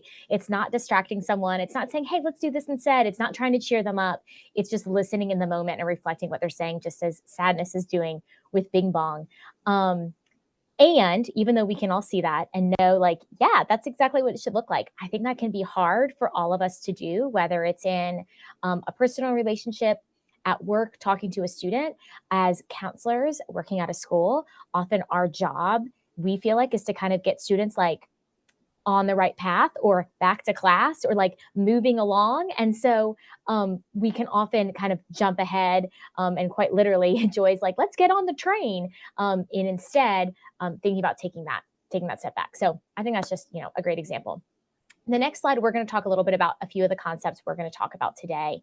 So the way that we wanted to structure this is giving several different ideas, several different concepts, and then talking a little bit about practical applications, how that might show up for you in your work and what that might look like. And at the end, we have a few things for like further reading or further explanation if you want. So the first example we're going to talk about on the next slide is story stewardship. So story stewardship comes from Brene Brown's book, Atlas of the Heart. It's right here. If you don't have this book, I highly recommend it. Not only is it beautiful, but it's just like an incredible book. We're really fortunate at Christ Church. We have a mindfulness teacher, full-time mindfulness teacher on staff, and she actually did like a full like kind of study with teachers on this, and it was amazing. But basically it's a glossary of emotions. And so anytime, someone says like, I'm feeling this way, or you're like, do I feel this way? You can go and see what's been said about it. But there's this really cool concept about story stewardship. And this graphic here goes through it. So I'm going to read through it. The comic or the picture in the center is the experience that happened. And so she says, the woman standing in the center who like, she feels like she's all in gray. She says, I know that of course, nobody in the room looks like me, but even as I was making the presentation, no one asked me the questions. They looked over at Brad instead of me. Afterwards, when people said, good job, they were saying it into the space and to each other. So I was really deflated. And so the top right-hand corner is an example of what we would call a narrative tap out. So her coworker who's holding a coffee says, yeah, sometimes we feel like that when we give talks. So I'll see you at noon for the next meeting. So a narrative tap out would be somebody's telling you their story and you are kind of tapping out, right? You're like, yeah, I listened. Yeah. Okay. Well, that happens. And you're sort of just moving things along, maybe distracting them or just going on to the next thing. The situation at the bottom would be called a narrative takeover. So the coworker says, well, it sounds like you might be a little sensitive. Do you think that you're exaggerating? I'm sure you did a great job. Even I get sensitive after a big moment. So she's basically listening and then kind of taking over the narrative and making it about her and also about something that the person wasn't saying, right? I think we can all think of examples when somebody has done a narrative tap out or takeover to us, or maybe we've done it to someone. I just had a student this morning who was talking about deciding between colleges. And I said something like, yeah, I mean, it's a good problem to have, two great colleges. And he said, I'm very stressed out and I've never had such a difficult decision. And I was like, yes. And I like had to reframe it. So, certainly just because we have these ideas doesn't mean we're experts. But anyways, the top right-hand corner is cultivating meaningful connection. So you're not taking something to do with the narrative. You're talking about cultivating meaningful connection. So top right-hand corner, she says, wait, are you saying that you gave this presentation that you've been working on for 2 months and you felt invisible in there? And she says, yes, that's exactly the word I would use, invisible. So just like in the clip with Bing Bong and Sadness, she's saying, you were really excited about that. You loved your rocket and now it's gone. She's listening and she's repeating back and also asking a question and getting clarification from the student or from the coworker who's, sharing her story. So that's just something interesting thing I think about when we talk about story stewardship. When you tell someone a story or someone tells you a story, somebody else in that room automatically becomes part of the story. And so to be a good steward of their story, you don't want to tap out, nor do you want to make it about you or make it about something it's not. You want to be able to stay in that moment with them. And I think that can be hard to do in anything. I know I can think of a situation where maybe somebody's come to me to talk about something with a coworker or with an administration, and I'm immediately thinking about it for me. So I might say something like, oh, well, I don't think they really meant that. Or like, oh, that happens to everybody. Or like, no, you're good at that. That's not even a thing. And that's actually not really what is helpful to hear. And that's not really listening, right? So it's saying, so you're saying this happened. So you're saying you felt this way. So you got this email and you were thinking about this. That's practicing, being able to cultivate that meaningful connection. The next concept I want to talk about, actually, before I talk about the next concept, I want us all to think about, if you have something to jot something down, I'd love for you to just think about an experience recently at work or maybe in your life where you felt you were being criticized. Maybe where someone came to you, maybe it was a parent, a student, a colleague, someone in your life came to you and said something and you felt like they were maybe indirectly or maybe directly criticizing you. So I'll give you a moment to just like reflect on that a little bit. Maybe just jot down, like, this is the situation, this is what happened. I'm going to jot something down too.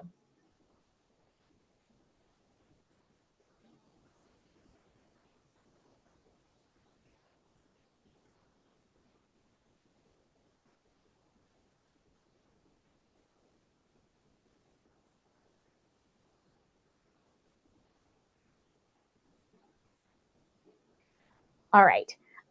So in that moment, reflecting on how you felt, or maybe if you responded or how you responded, I can imagine that for a lot of us, there's like defensiveness that comes out, a need to say like, well, I didn't know that, or that wasn't my intent, or I was doing this. And so I want to talk about the do nothing approach, or the do nothing concept, which is our next slide. So do nothing comes from Dr. Becky Kennedy. If any of you are parents, you might have watched some of her videos or seen her on Instagram or her podcast or anything else. She has several books. But basically, she is a psychologist and a therapist that works with families. And she has a lot of great concepts. And honestly, talking about dealing with kids, like Tia said, she has 2 young kids. I have a 4-year-old. I think there's concepts you can learn about dealing with young children that really apply to any of us because we're all human. But she talks about this do nothing approach. And the example that she uses is getting her kids ready for school in the morning. So she talks about, it's morning, we're trying to get out the door, and she's made waffles for breakfast. And her daughter says, I don't want to eat waffles. I hate waffles. And she's thinking, well, you've had waffles multiple times. You like to eat waffles. And her son says, my sweatshirt's not clean. I asked you to wash my sweatshirt, and now it's dirty and I can't wear it to school. And in her mind, she's thinking, he never asked me to wash that sweatshirt. And so she talks about the idea of do nothing. So somebody's coming to you with information. You might feel defensive. You might feel like you need to respond immediately. You might want to engage in some sort of like power struggle or conversation when you're saying, well, that's not true, or that's not what I said, or that wasn't my intent. And her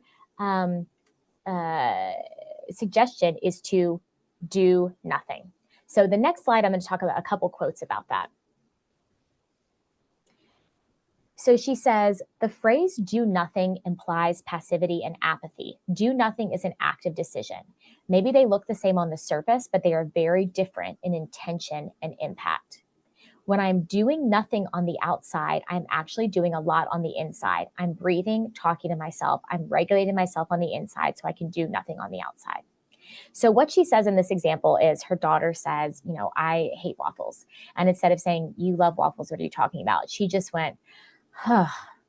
And her son said, you didn't wash my sweatshirt and I wanted my sweatshirt washed. I can't wear it to school. And she said, you wish your sweatshirt was clean. And that's it. That's all that she said.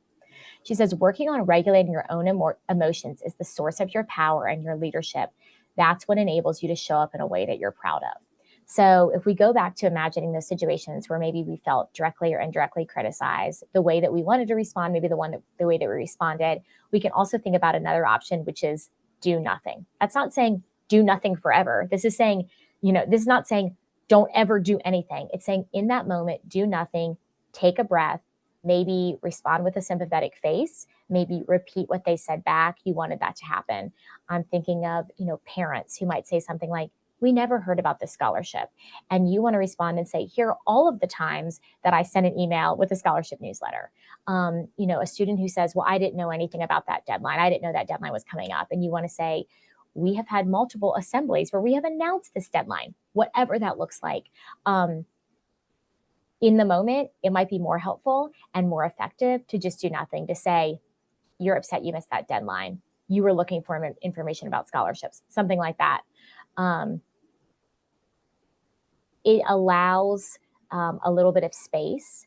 And like I said, it's not do nothing forever. Eventually, you're probably going to respond in some way, but you don't have to do something right then. And it allows you to take a breath and figure out the way that you want to show up and the way that you want to respond. Next up, Tia is going to talk about a few other concepts.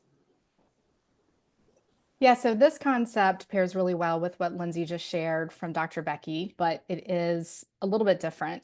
So back in 2007 or 8, Lindsay and I both attended SACAC Dry Run, which is Conference for New College Admission Counseling Professionals. So this is when we were in our admission days and heard some of the best advice that she and I have both held on to and used for really 18 years at this point. And that advice was, let them exhaust themselves. People often need space to unload their thoughts. And so when you are engaged in a conversation, and this is true with students, parents, faculty, friends, family, really any number of arenas, there are times when things might feel heated or when the person who is talking to you has a lot to say and is perhaps frustrated, perhaps excited. Either way, giving them room and giving them space to talk and say what they need to say often proves to be really valuable to you as the listener.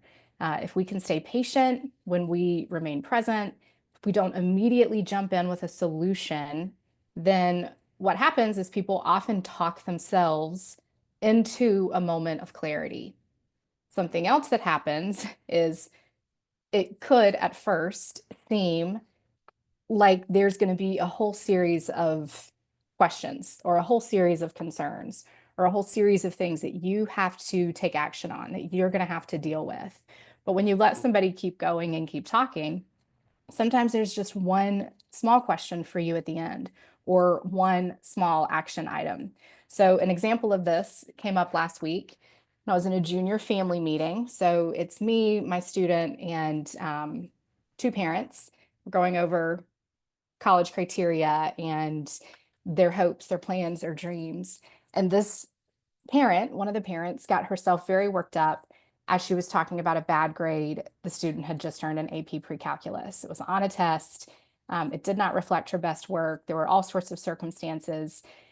And this, she's just going on and on. It turns into a complaint about the teacher. It's a complaint about the way we in general manage our math curriculum, filtered into my students interested in STEM, and with this bad test grade, the overall grade will be lower. And then, are they going to be able to pursue a STEM major at a competitive college? And she talked for quite a while. And I listened and I let her exhaust herself. And I'm thinking all sorts of things. I'm thinking, okay, I need to jump in here and I need to defend the teacher. I'm thinking I need to jump in here and I need to explain that this is only one grade. Maybe I should jump in here and recommend a tutor. Maybe I should jump in here and highlight colleges that admit students with B's on their transcript. I'm having all these thoughts, but I paused and I listened. At the end of this parent's monologue, the only question she actually had for me was, how are final grades displayed on Davidson Day's transcript? Will this semester grade, which she anticipated being lower, is that going to show? That was an easy answer. We display full final letter grades. So I was able to very easily respond to what seemed like it was going to be a pretty elevated situation. And I validated her feelings, and then we moved on. And that was really a pretty simple exchange overall for me at the end of it. That was a really specific example, but I have found this just to be true over and over again. Letting someone talk, letting them have space, letting them have room puts you in a position where often your ultimate response can be really straightforward or really simple or just a quick answer, and then you can move on. It's a way of de-escalating tension. And then again, just quite frankly, gives you some clarity on what your response needs to be as you're listening. Give yourself a little more time to take it all in, but can often have a quicker response than you might expect and move on. All right, our next slide, we're going to move on to content and work from Rosalind Weissman. So Rosalind Weissman is the author of Queen Bees and Wannabes and a lot of other really interesting books. Queen Bees and Wannabes was the inspiration for Mean Girls, which of course is a movie, a Broadway show, all sorts of wonderful things.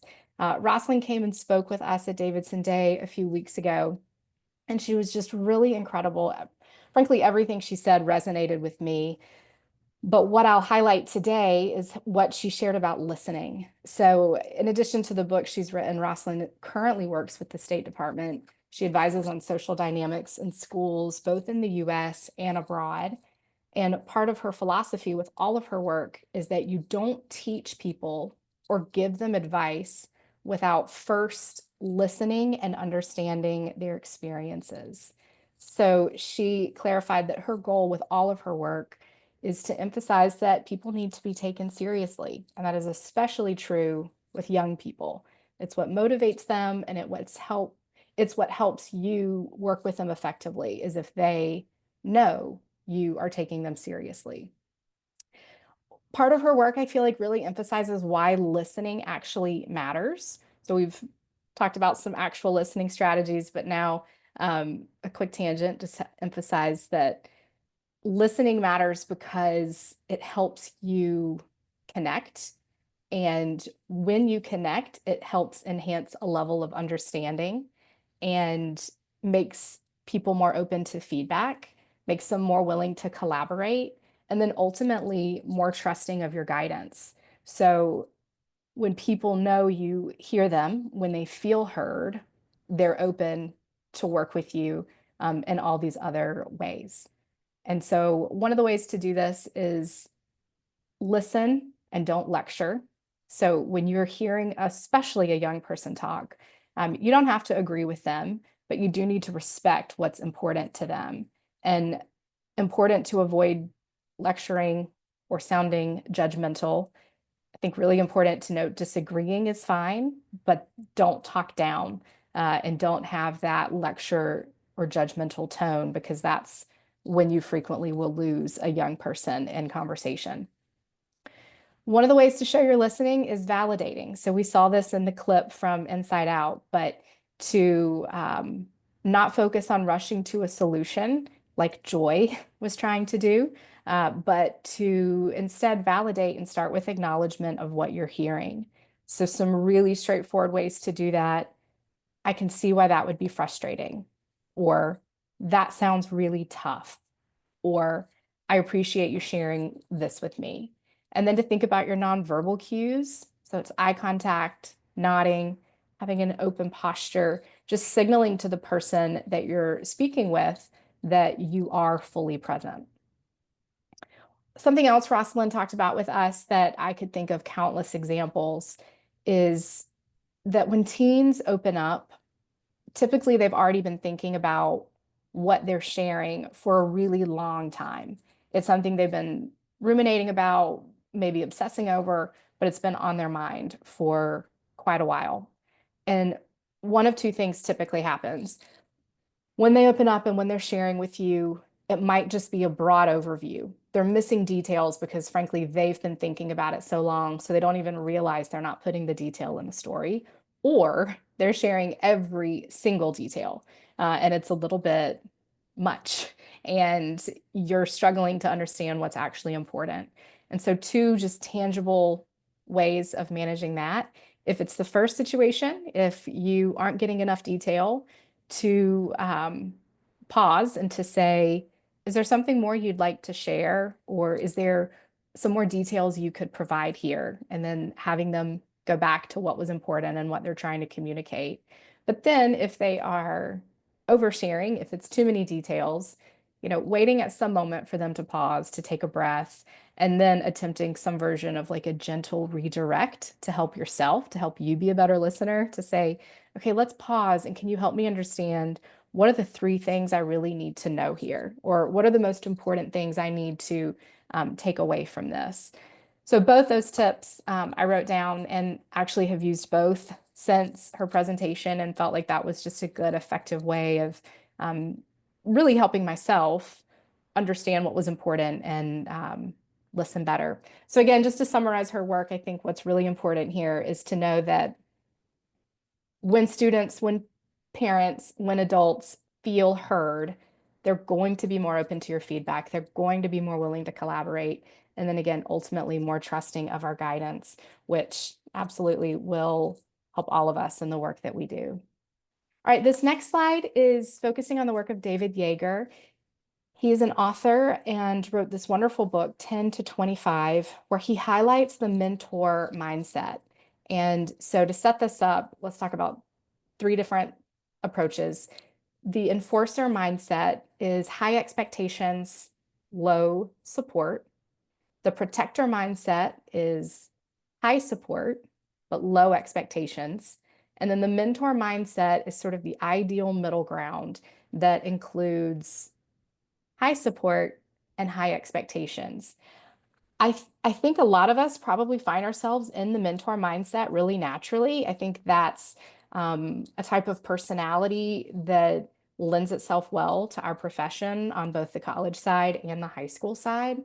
So I really appreciated hearing his work and putting a word with and putting the structure around what it is I feel that I'm already trying to do in my job.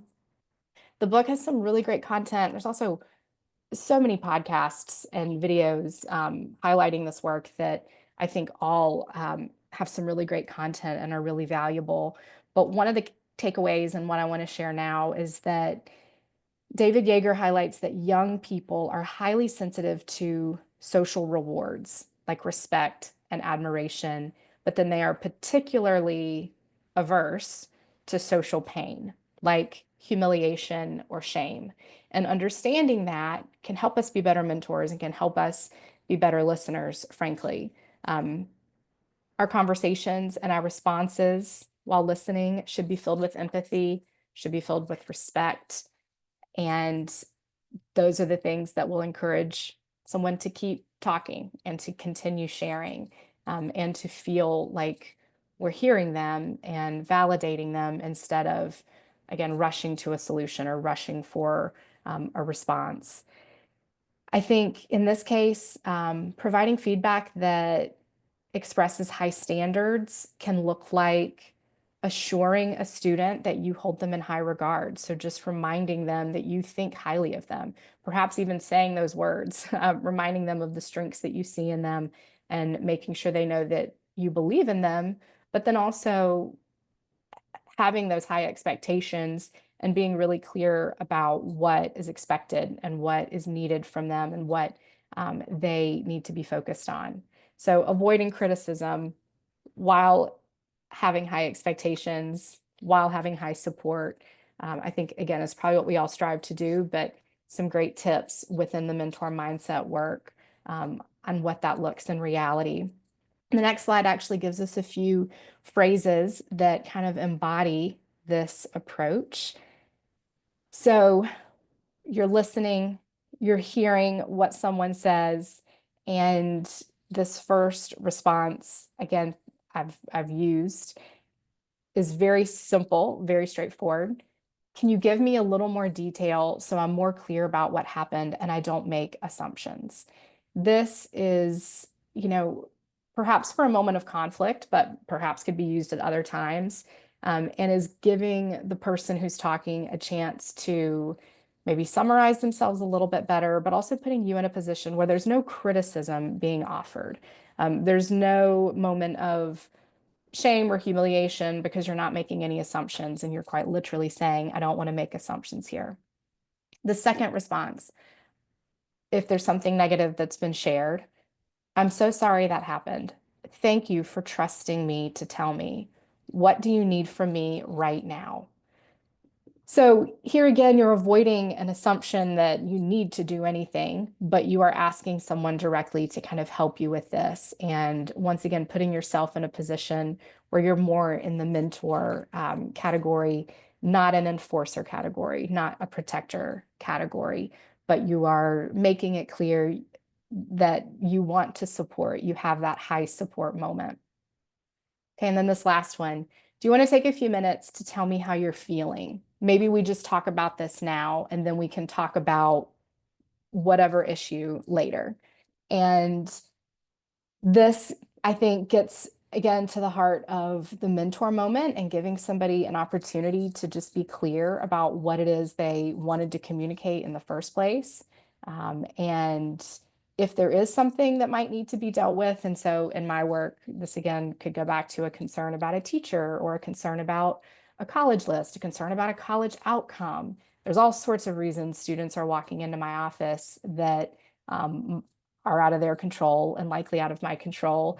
And so to just pause and open up and say, let's talk about how you're feeling, I think makes it clear you want to be that mentor and that you are open, you want to listen, and that you want to hear them, which then opens the doors for them to be so much more receptive to your guidance, your feedback, and whatever else work you all are going to do together. All right, moving on to this last slide. So Lindsay and I here have shared our email addresses. We also have created a Google Doc that's got all of the books we mentioned and a couple notes with our background. I think one of the last things I'll say, and I'm sure Lindsay has some closing remarks, is that through what Lindsay shared and what I shared, one of, I think, the big takeaways is just that listening is about, well, it's not about fixing everything in the moment. It's about giving people space to process, validating, responding with empathy, whether it's letting somebody exhaust themselves or whether it's using validation strategies. I think we create deeper, more meaningful relationships by being better listeners. Yeah, I would just say, I think one of the great things about just thinking about this topic is that it literally comes up all day, every day. And so, like I said, with my situation with my student that came in this morning, you're not always going to get it right every time, the first time, you know, but having the opportunity to try to practice one of these skills, you know, we're all just still learning and growing. And I think it's nice to be able to focus on a small aspect of what we do. That's something that we actually do a lot and see how it goes. So I'm a big fan of journaling. I love writing things down. I challenge you to maybe just in any situation, think about a situation where you know, would like to have improved your listening or wish you could have responded differently. And then hopefully that will be more at the forefront of your mind next time. And I, you know, just wish you all the best of luck in your listening journeys. This is certainly still a journey that I'm on.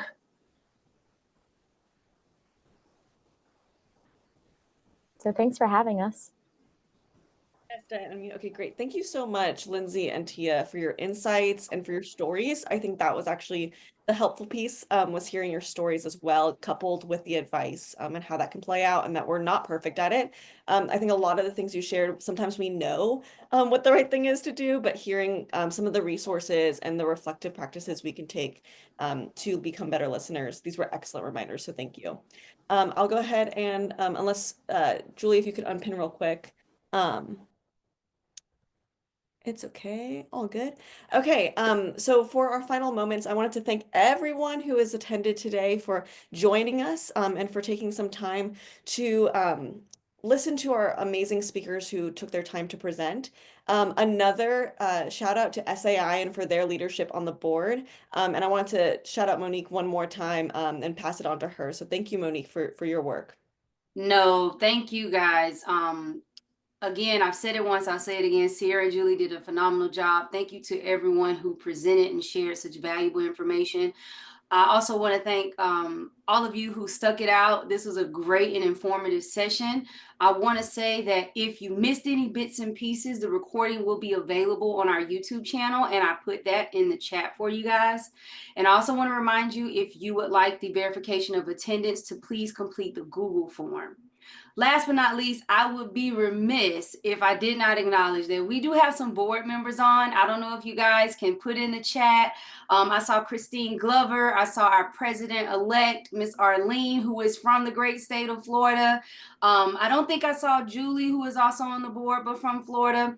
But just want to show you guys some love and thank you for showing up and supporting as well. There's Arlene. She's waving at you guys. Our president-elect, who will, of course, be our president next year, from the great state of Florida again. But thank you all for joining us. We also have Myrony Simpson. I don't know if Myrony is still on. She's a former SACAC board member and current NACAC board member, along with who is it? Come on, from Rollins. My goodness, I had a moment like you did. Zaire. And she'll be like Monique, the audacity. Zaire, former SACAC president, as well as NACAC board member. I'm not sure if she's on right now, but she's also from the great state of Florida. So shout out to you guys and thank you for joining us. If either of you, I know I see Arlene or Myrony, if you want to bring greetings from SACAC or NACAC, you're welcome to do so. But thank you guys. That's all I have. Thank you. Any takers? Okay.